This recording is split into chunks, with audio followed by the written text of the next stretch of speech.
Hey, welcome. So today we are doing a Gemini reading for 2026. We are going to take one oracle card, which is going to be the overall themed card, and will guide our reading. And then we are going to take tarot cards for each of the houses. So the important thing to notice is this is not meant to be a date or month prediction. We are more going to explore the different energies at play and lessons and how to best deal with them. Basically, I hope you'll enjoy this. Let me know in the comments, and let's start. Oh, and obviously take only what resonates. It's a YouTube reading. One oracle card for Gemini for their 2026.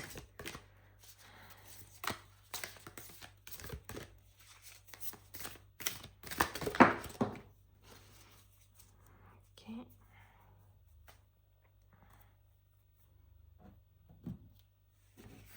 We have two cards. We have number 7, the 7 blessings of Eve, and we have 37, the oracle of Chaldea.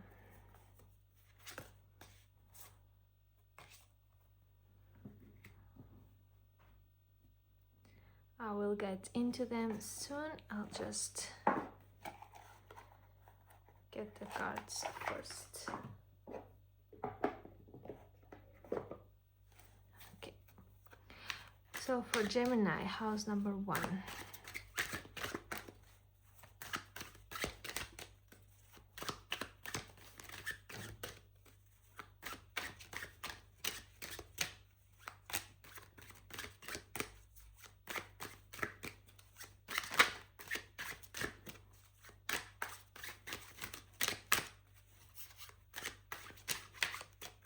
Gemini, house number 1. Okay, 5 of Swords. House number 2. For Gemini, second house, we have Justice reversed. Third house, 6 of Pentacles. Fourth house,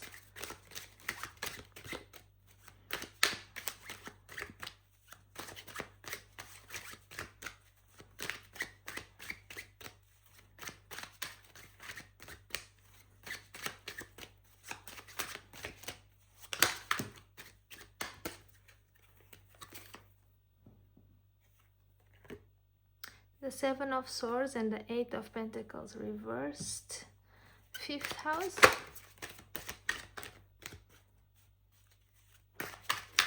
fifth house,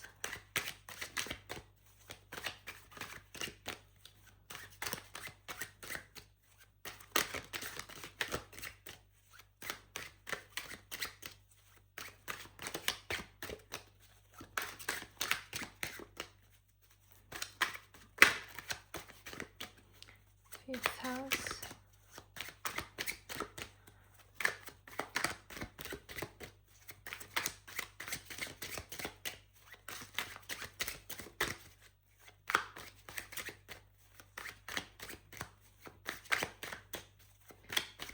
Gemini, fifth house. Which way? The King of Pentacles and the 4 of Wands. Okay, Gemini, sixth house. We have the Wheel of Fortune. Which way? Knight of Pentacles and the 2 of Swords. Reversed. Seventh house.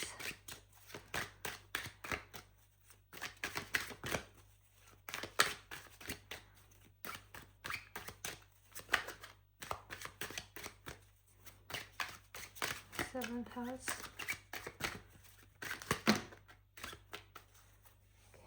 Okay, 4. Maximum 3 cards, please. These are 4 cards, it's a lot. But we have the Page of Pentacles, the 10 of Pentacles reversed, the Knight of Wands, the King of Wands, and the 6 of Wands. Okay. seventh house, seventh house,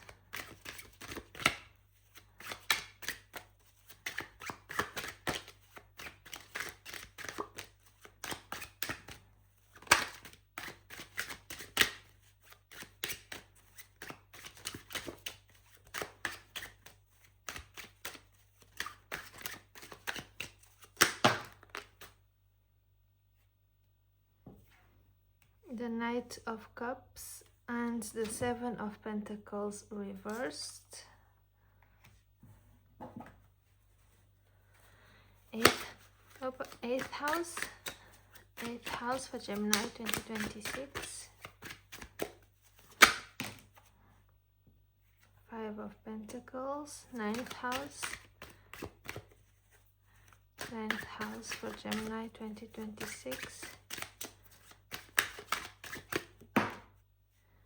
Two of Cups, 10th house,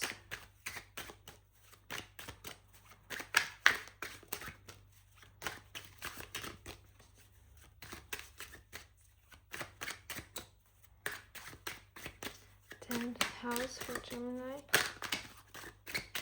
We have the Sun reversed and Death reversed, and 12th house for Gemini.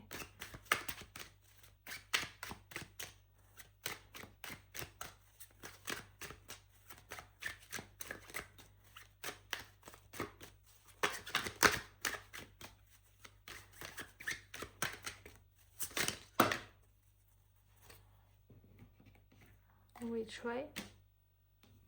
Which way? We have the Queen of Swords reversed. There was King of King of Wands, okay. So Queen of Swords reversed. 10 of Cups reversed, the Lovers reversed.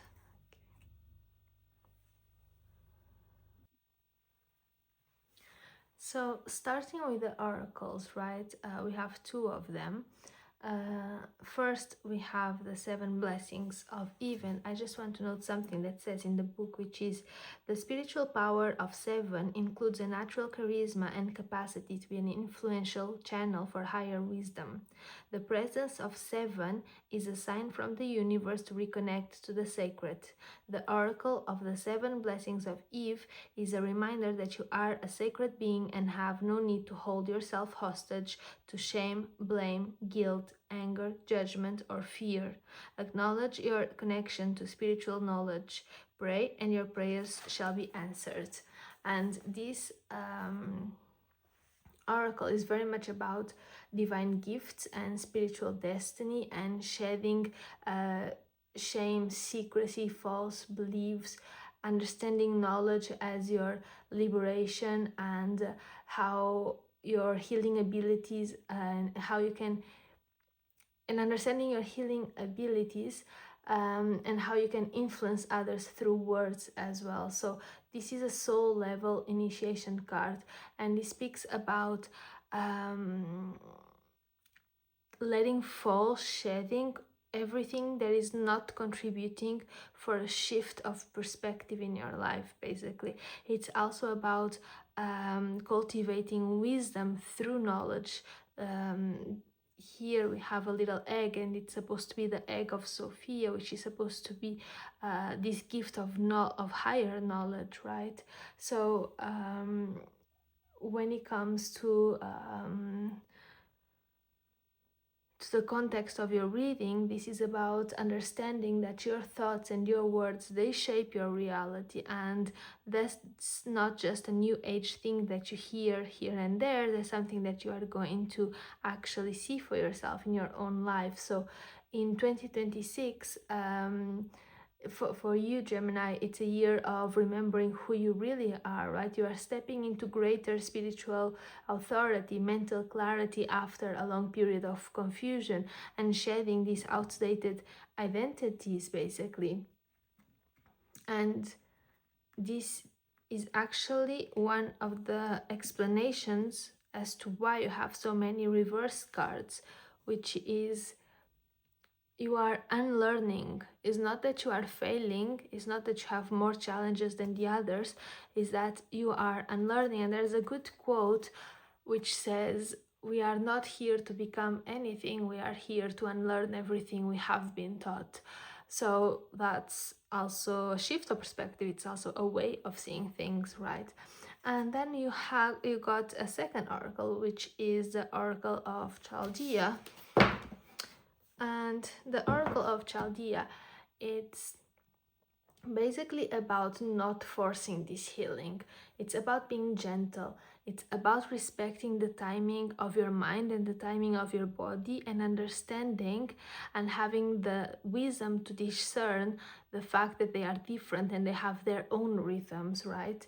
And understanding how healing does not respond to pressure, it responds to safety, right?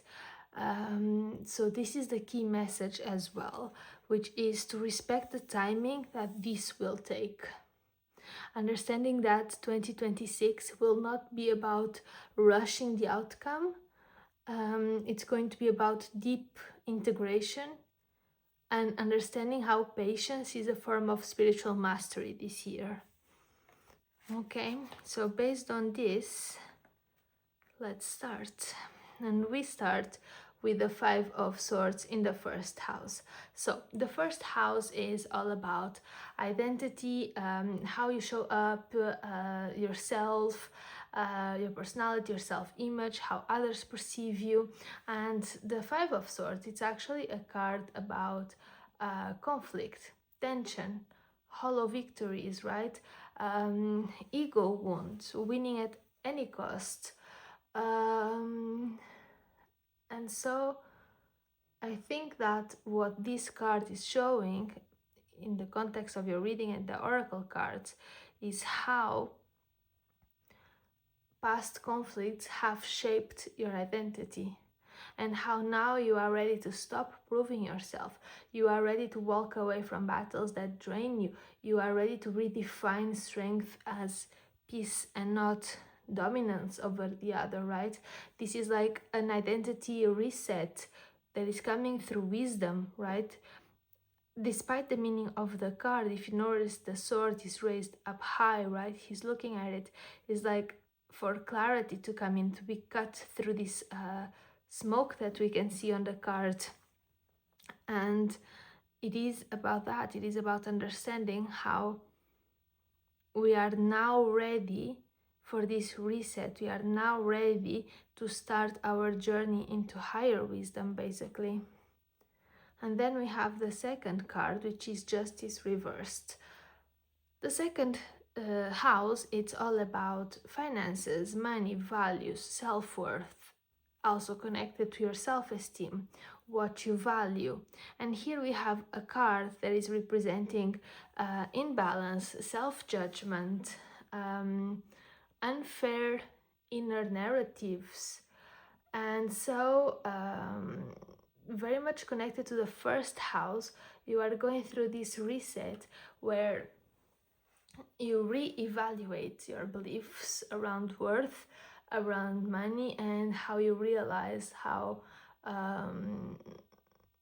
fairness begins internally, how to restore self-trust around value, how old guilt or shame or other patterns have distorted your decisions prior, how you have allowed yourself to be underpaid or undervalued. And this comes very much as a consequence of becoming aware and going through this reset of your identity, right? And it spills over and it ripples out into how you perceive yourself, and becoming aware of how you actually value yourself and how you show that to yourself as well, right? And then we move on to the third house, which is the Six of Pentacles. And the third house, it's all about learning and your mind and communication, thinking patterns, speaking. Can also be about daily exchanges, right? And the card is very much about balance and fairness, giving and receiving. So it's you learning, healthier communication boundaries, how to infuse communication with this reciprocal energy. It's learning to stop over giving information or energy to others. Here learning starts, and this learning starts to flow naturally, basically. And it's very much connected to the oracle when it said how your words carry power, how they shape your reality, how you think about yourself, how you speak about yourself. All of this inner narrative that you create in your mind, in your thoughts, all of this is connected because it will be the basis to how you build your identity, which will reflect in your self-worth, right? So these three, they are very much aligned, and they are very much about being softer and kinder and approaching your inner narrative with more self-love, and understanding that even if your inner voice is criticizing, it can only do it from a constructive point of view. It cannot do it from a taking you down perspective. The first three houses, they are very much about this shift in you on how you perceive yourself, how you address yourself, how you relate to yourself on a daily basis, basically. And that will be the first shift that will carry everything else out, basically. On the fourth house, which is about home and emotional security and our roots, we have the Seven of Swords reversed, right? Seven of Swords, this is a card that speaks about truth coming out. No more hiding, no more avoiding, no more sneaky patterns. It's about coming clean with yourself or others, right? It's about ending self-deception. It's about honesty after a moment of avoidance, basically. And the Eight of Pentacles is very much about burnout or exhaustion, or the effort that no longer feels right. And it's very much realizing that repetitive patterns are not bringing you anywhere, are no longer favorable to your growth. It's understanding, and it's having the clarity and the awareness that you need to change how you work, how you approach things, not just keep on going and battling the same way, basically. And this is the clarity that comes and that actually kickstarts this whole shift, basically, because these cards have fallen in the house that symbolizes your emotional base, your sense of belonging. So once you realize it's no longer worth the effort to keep on thinking this way, keeping on having your identity structured this way, you'll realize it's no longer worth it having certain situations acting as an excuses to not change something in the present moment. Once you actually realize and integrate all that, you start naturally this revolution, let's say, this change on the inside. You start rebuilding your emotional foundations, right? And all of this starts on a very deep level, at an inner safety level, at an emotional foundation level, basically, where you are no longer allowed to deceive yourself. Then on the fifth house, we have this can also be, I'll just say, a long-standing emotional pattern in the family or home environment that is being exposed. So you might be also putting stopping putting the effort into fixing something that can't be fixed the old way, right? It's like this acknowledgement of emotional fatigue, and it is connected to the past. Okay, so just wanted to point that out because it can also be in family dynamics. Although if it's in the family dynamic, most often than not is also in us. So just dropping that and moving on. House number 5, we have the Four of Wands and the King of Pentacles. And the 5th house, it's all about creativity, joy, romance, pleasure, self-romance, creative expression, your authentic self. And you have Four of Wands, which is all about celebration, stability, joy. Can also be seen as the portal 1111 initiation to spirituality card. And you have the King of Pentacles, which is security, maturity, abundance, building your legacy, right? Prosperity in your 3D world. And this is actually one of the strongest areas of the year ahead, because you will experience this stable joy, this creative confidence, this mature and grounded happiness, basically. Everything that has to do with romance or creative projects will feel safe, and it will feel fulfilling for you as well. And then we enter the 6th house, where we have the Knight of Pentacles and the Two of Swords reversed. And the and there was another card, yeah, and the Wheel of Fortune. And the the 6th house, it's all about work and health and daily life, your routine, right? And here we have 3 cards that speak about steady effort, destiny shifts, decisions that have been made.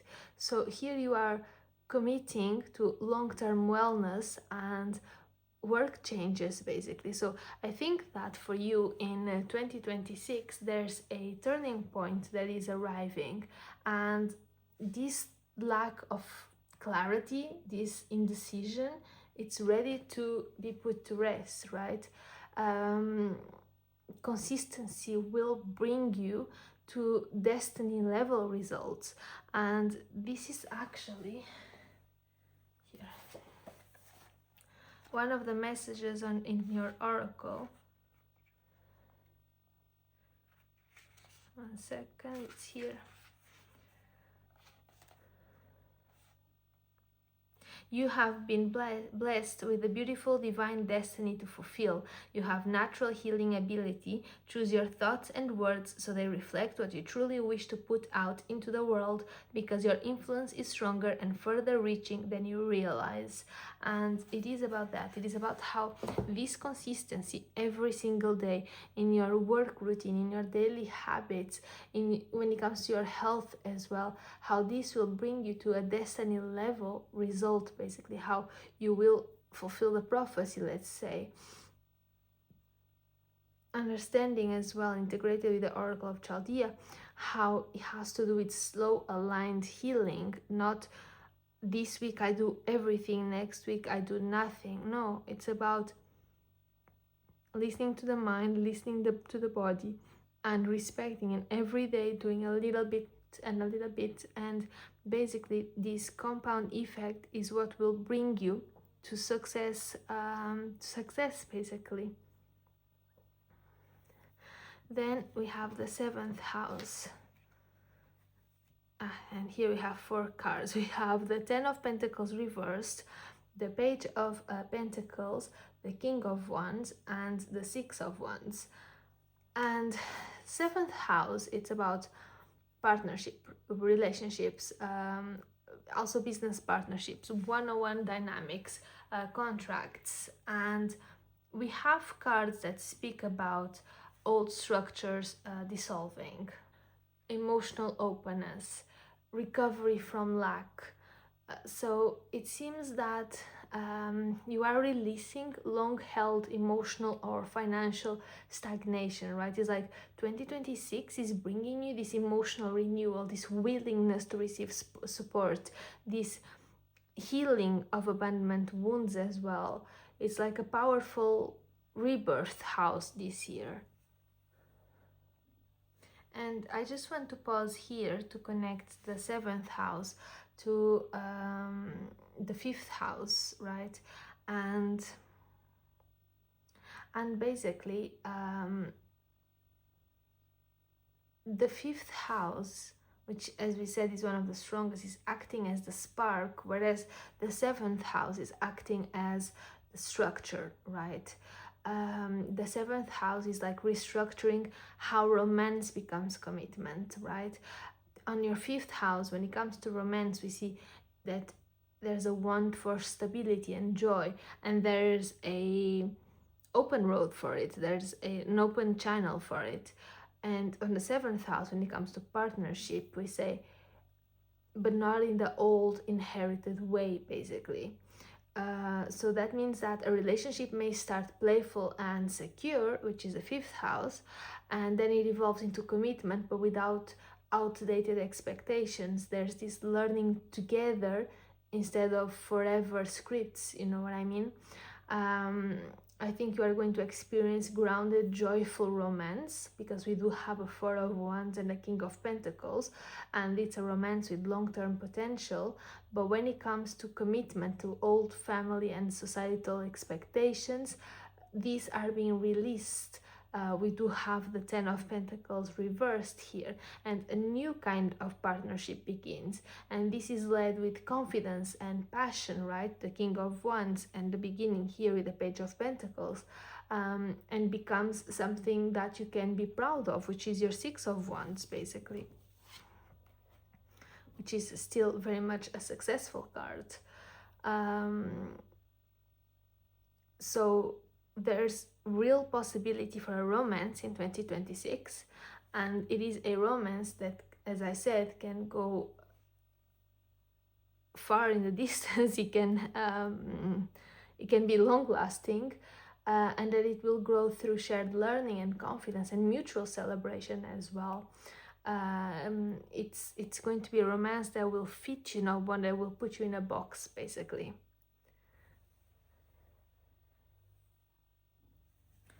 We move on now to the 8th house, where we have the 7 of Pentacles reversed and the Knight of Cups. And the 8th house, it's all about transformation, shared resources, healing, deep emotional bonds, shared finances. And here you got cards that speak about no longer waiting, impatience with stagnation, choosing to stop investing in something draining, also emotional openness, romantic or spiritual offers, right? Following your heart. So I think here you are stopping, or better, here you stop waiting for emotional depth to magically appear, and instead you choose vulnerability, right? I understand that in 2026 emotional risks will be taken after long moments of hesitation. You are releasing this fear of wasting time on feelings.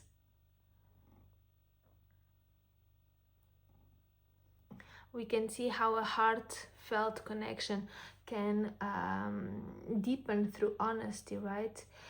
This is also healing around shared money or emotional dependency, choosing love or emotional truth over your emotional safety, basically.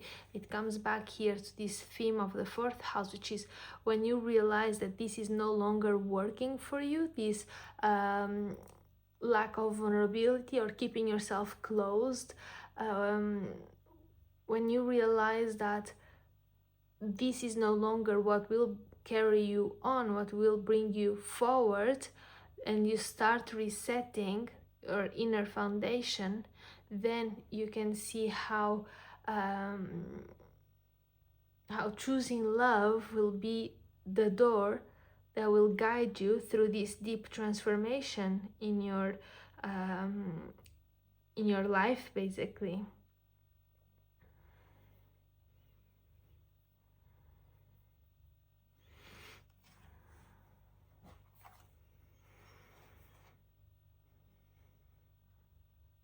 Exactly, it's about choosing where you want to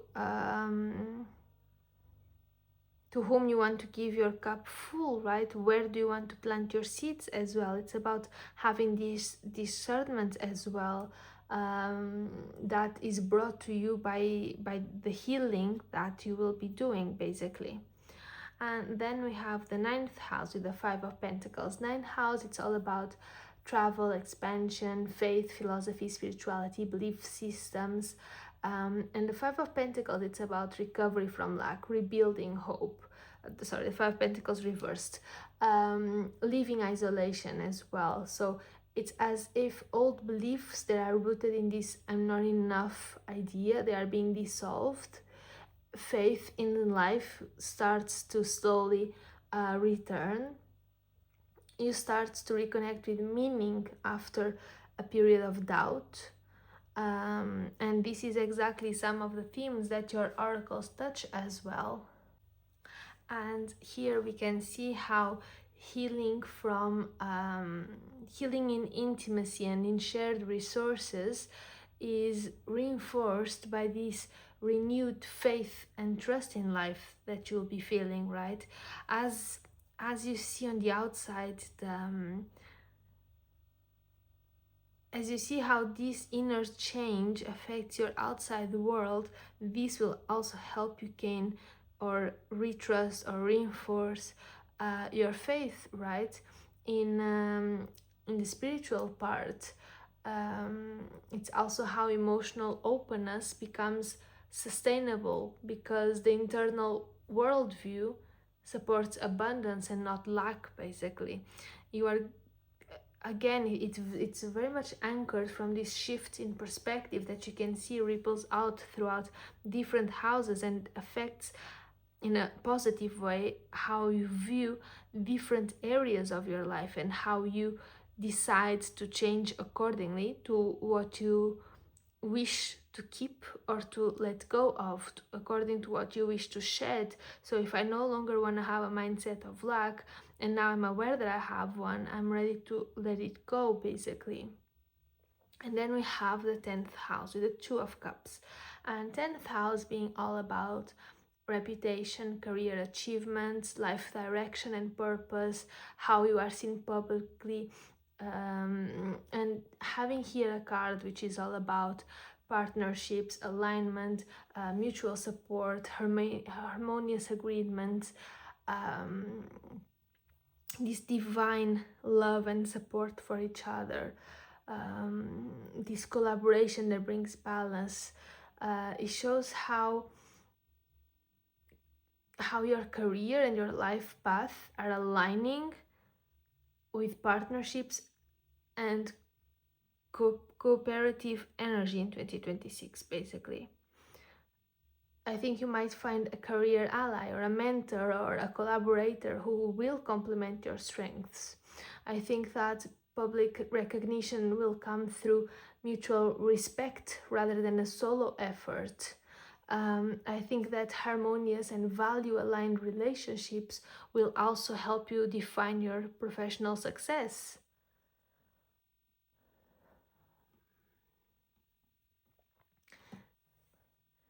If we connect this house with the 8th house, we can see how emotional depth that is gained in the 8th house supports intuitive decision making when it comes to career and collaboration as well. How learning to trust your inner feelings will help you choose partners or opportunities wisely, basically. How it will lead you to this success. And then on the 11th house, we have Death and the Sun reversed.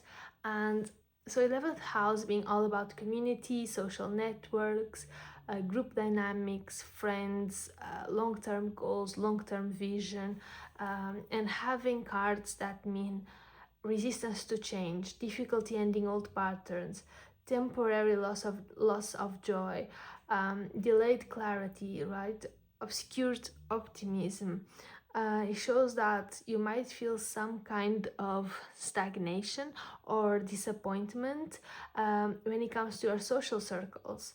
So that would make sense if you see it from the perspective that if you are going through a identity shift, through a profound shift and a transformational shift in how you view yourself and how you decide to start addressing the world, then it's normal that some friendships that were a match before are not going to be a match now, and they will no longer resonate.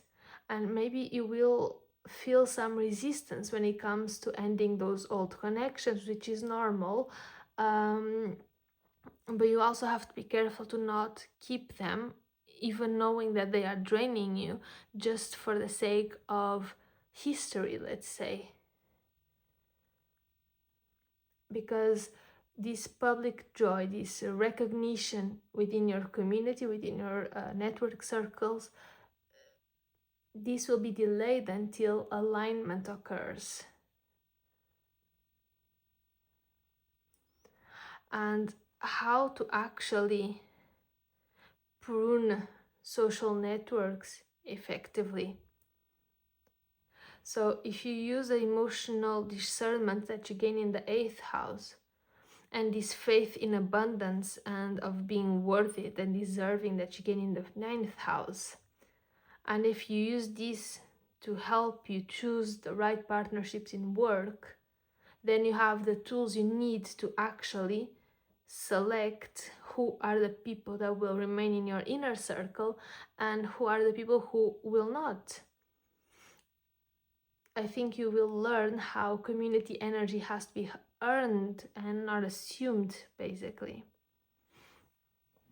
And then we come to the 12th house, where we have the 10 of Cups, the Lovers, and the Queen of Swords all reversed.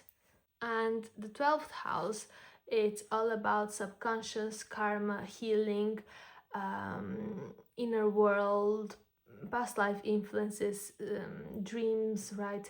And here we have 3 cards that speak about idealized happiness or emotional fulfillment that is not being obtained, misalignments, difficult choices, inner conflict, self-deception, harsh inner critic or confusion.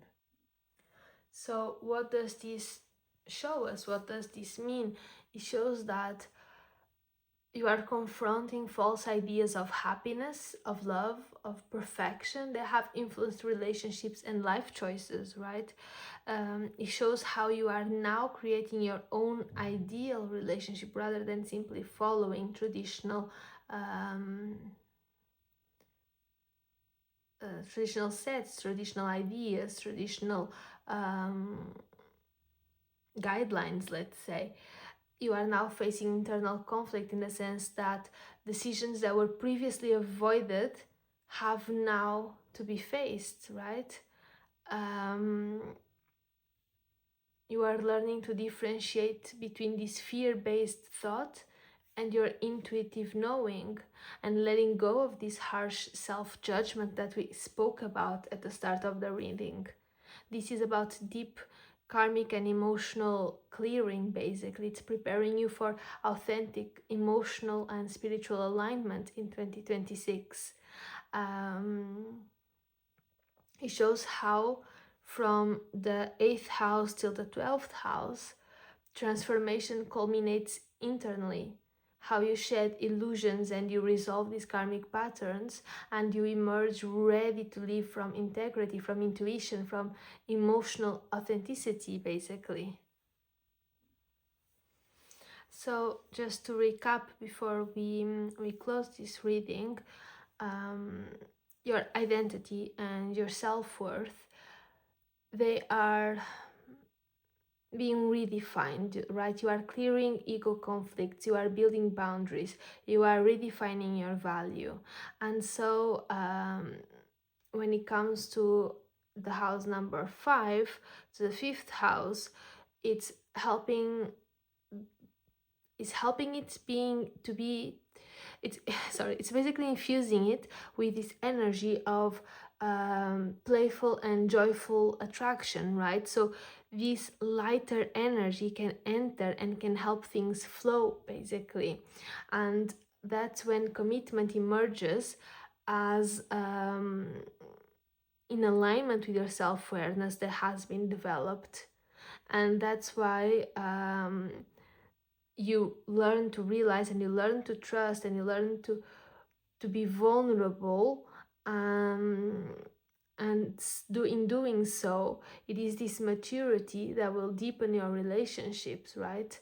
And then in connection with the 12th house, it shows how you are now ready to allow truly authentic love, because you have cleared away old illusions, everything that is really not you, basically.